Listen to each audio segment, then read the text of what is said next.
Good morning. Yours truly, Dolphy Gilpin, coming to you from Los Angeles, California, at the dorm chair, 5 minutes away from UCLA. That's a 5 minutes walk away from the Ronald Reagan Medical Center. And I want to just take a leaf from my AMZ 5-cluster matrix and address the present matter, which is the COVID-19 that has been affecting the world at large. So before I go into this COVID-19, I'd just like to do a brief epidemiology basics, chronological study of pandemics. And as you know, pandemics are very severe epidemics that affect the world at large. And all the pandemics have resulted in millions of deaths over the world. Okay, so first we look at some of the more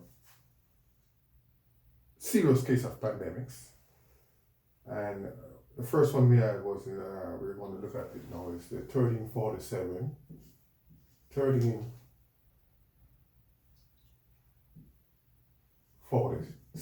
51, that is the 14th century. And what we had here was the Black Death. The Black Death, or the bubonic plague.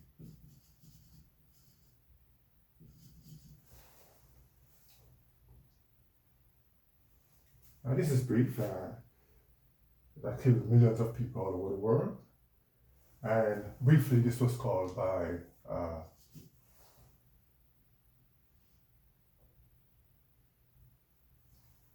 a bacterium.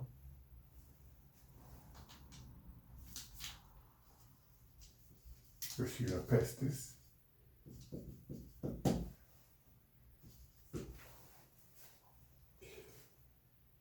The second one was, we know that this Black Death recurred in history again in about 1665 to 66 now, when we had the Great Plague. The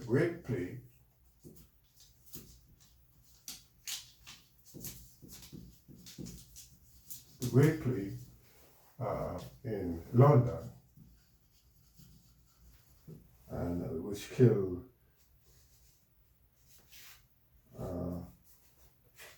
approximately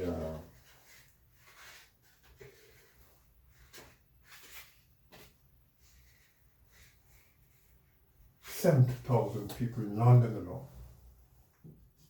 70,000. So we should know that sometimes these things reoccur, one sort of pandemic reoccur at another time in history, and with some sort of a different shift in the microbiology. The third one we want to look at was a more modern case here, I think about 1918, when we had the Spanish flu.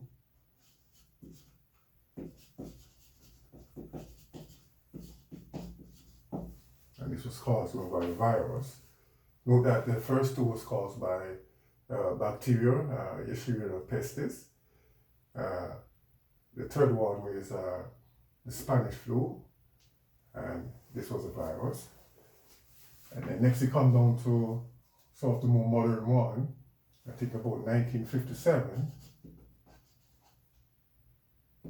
when we had the Asian flu.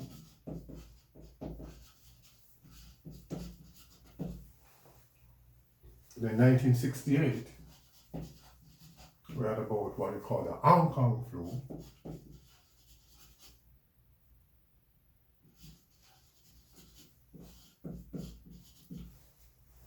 That one in brief was caused by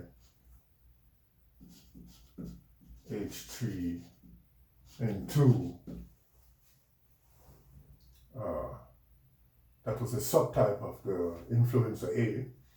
I think the 57 Asian flu was caused by H2N2 strain of virus. This was a subtype, influenza A.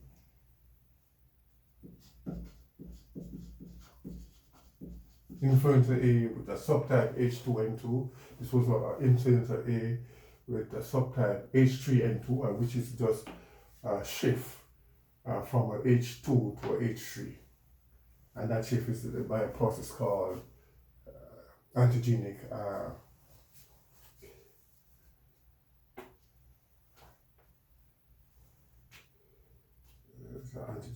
sort of shift there. And we come back, but this is just a brief description of the pandemic. So we'll go into an in-depth study later on as we proceed with our epidemiology.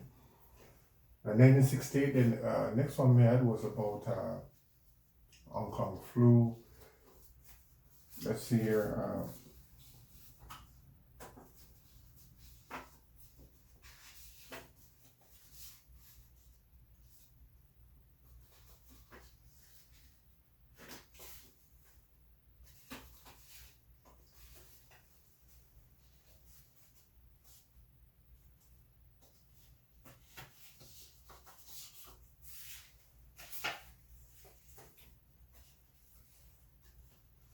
Okay, 1968,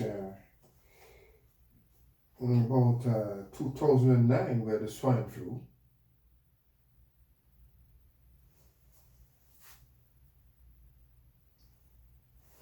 All right, 2009, we had the swine flu. And it's suggested there, source of it was from pigs. A couple of these were zoonotic, that means they were transmitted by animals, zoonotic, zoo, from zoology. So what we had there was a swine flu in 2009, and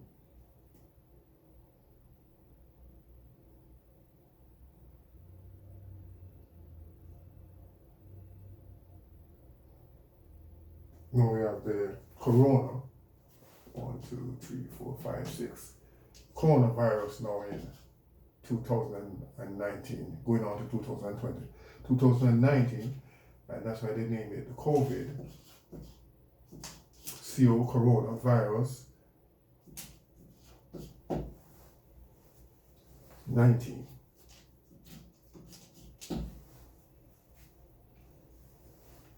And this is also influenza A as well, and some relative of the H3N2 strain.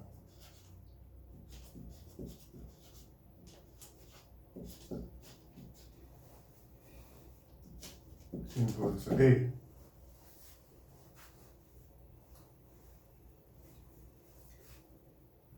So we have just named about several. We know that the first two was bacterial source. There was some theory, or rather modern study was saying that it was the black plaque was caused by some Ebola type of virus, but that was just a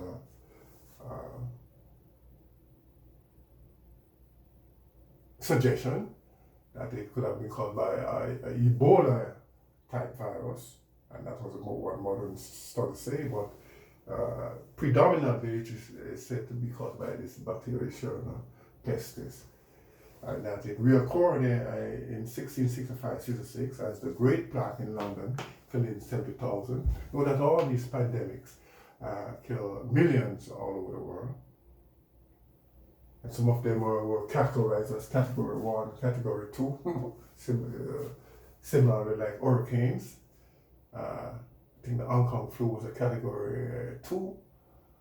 But we'll look at a more in-depth study of what it was like, how many millions, estimated millions who was killed during these pandemics.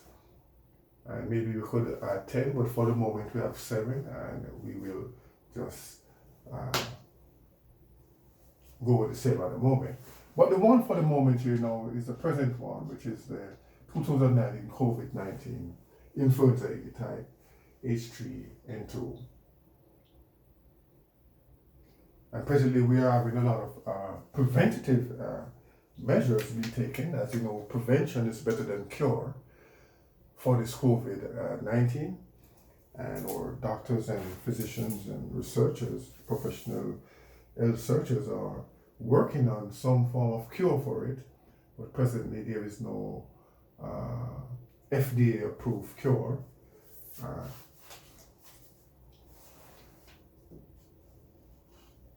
2019 COVID-19. It is said to be caused from SARS, SARS, which is the serious, severe to acute respiratory syndrome.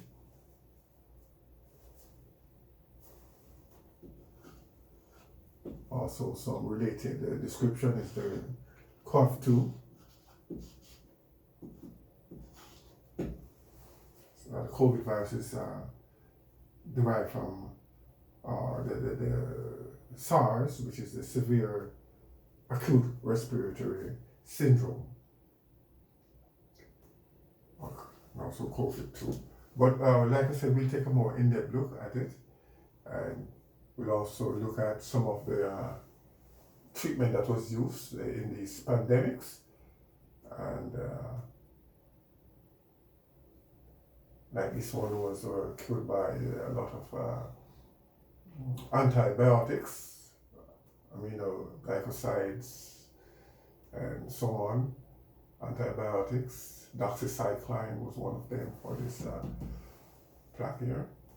Glycosides and so on. But for the antiviral one, we had to find some antiviral treatment.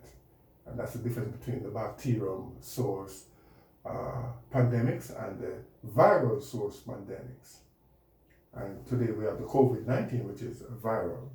And so we have to develop an antiviral sort of treatment. Now the common cold, as if we know today, is influenza A, B, C, come up in 3 different forms, of which the influenza A is more severe case, influenza B. But type C is also known to cause some very uncomfortable syndrome. So yeah, now, let's see if we could get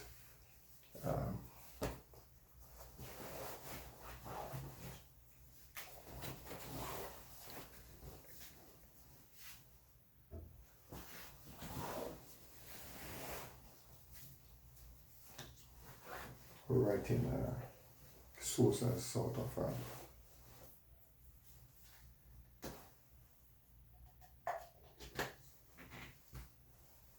alright, so we know that there's a common cold, influenza A, which you call the flu. My pen is stopped working. Let's try to get a marker here.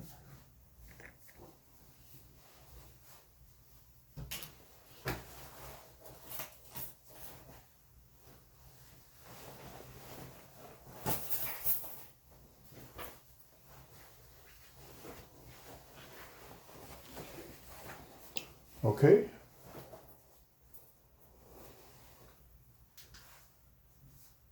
We say influenza A, and we have also influenza B and C.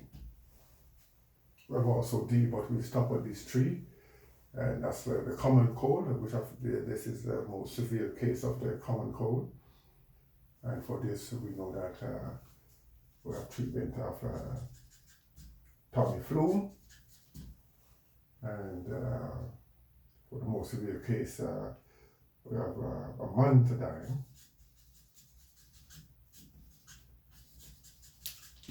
These have to be prescribed by doctors, amantadine and Tamiflu. Sometimes you could get that over the counter, but for the most cases, the amantadine has to be prescribed by a doctor.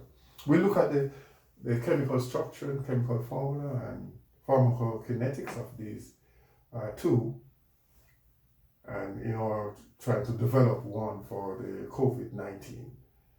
But for the moment, there's not any approved treatment for this H3N2, and so the preventative measures is in process, in progress, which is if adhered to or adapted to efficiently will bring about or prevent a lot of spreading of this COVID-19. So this is just an introductory. We'll go more in depth into this by looking at some more effect of this COVID-19, and possibly we'll go into some background study of some chemical structure of researchers in trying to come up with some form of approved cure for this COVID-19, which is has been potentially more devastating and lethal than it appears at the moment, and it could get worse. So let's take a break from this pandemics, of which we have named 7 of the more serious cases. 2 of them were bacterial source, and the rest were viral in nature.